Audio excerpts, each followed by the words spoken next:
Sardinia versus Okinawa. Different cultures, same longevity. Today I'd like to share a very simple idea. There are two places in the world, Sardinia in Italy, Okinawa in Japan, nearly 10,000 kilometers apart. They speak different languages. They follow different traditions. They eat very different foods. And yet, both places have unusual high numbers of people living past 100 years of age. This is not a lecture. It is simply a message for everyday people. Small daily habits matter more than trends. Let's explore what these two cultures can quietly teach us. This talk was compiled by Shimazi Yumi, Dr. Siva Navaratnam, and ChatGPT, our educational partner. Sardinia and Okinawa are nearly 10,000 kilometers apart. Different languages, different religions, different food traditions. If you visited these two places, they would feel completely different, and yet something remarkable happens in both. Many people live beyond 100 years of age. So this raises an important question. If the culture is different, if the food looks different, if the climate is different, what is the common thread? This is what we're exploring today. Geography quietly shapes how people live. In Sardinia, the terrain is mountainous. Many traditional villages were built on hills. Shepherding and walking uneven grounds were part of daily life. In Okinawa, life depended around coastal islands. People spent time outdoors, gardening, walking to markets, moving naturally throughout the day. Neither culture built a gym lifestyle. Movement was simply part of living. And that makes a difference over decades. In both cultures, movement is not scheduled. It is not a workout session. It is simply part of living.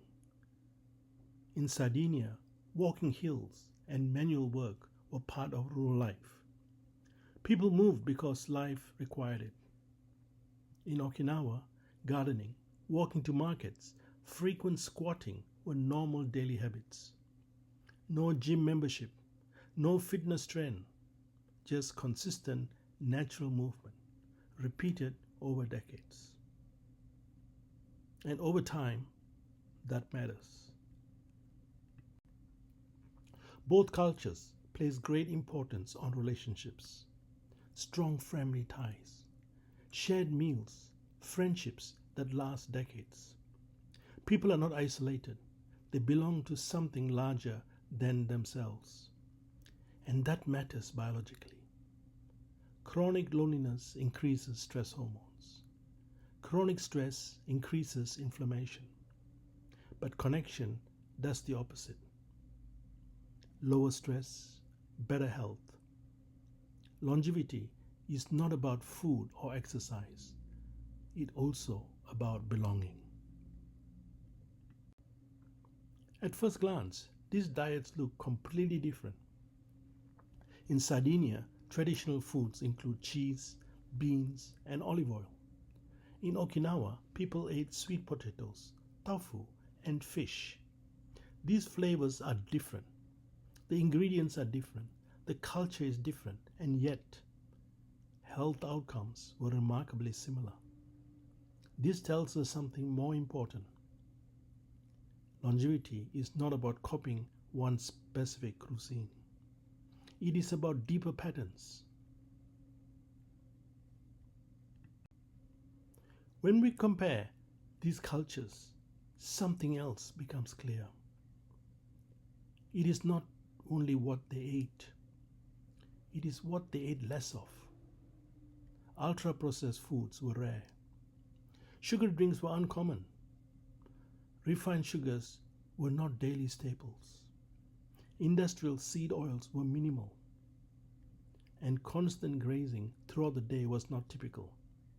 This meant fewer blood sugar spikes, fewer insulin surges, less chronic metabolic stress over decades. And that may be just as important as what was on the plate. When we look deeper, we begin to see a shared metabolic pattern. Historically, obesity rates were lower. Meals were less frequent and less industrialized, which meant a lower insulin burden over time. Movement was built into daily life, and people had a strong sense of purpose. Different cultures, similar biological signals, lower metabolic stress, better long-term outcomes. This is not about copying food traditions. It is about understanding patterns.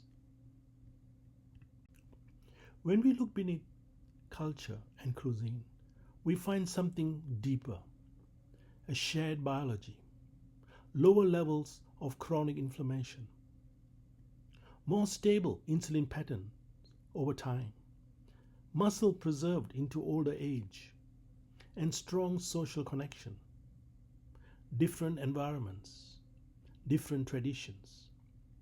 But the body responds in predictable ways. When metabolic stress is lower, health outcomes improve. This is not about copying a culture.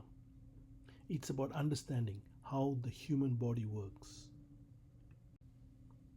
This brings us to the big message.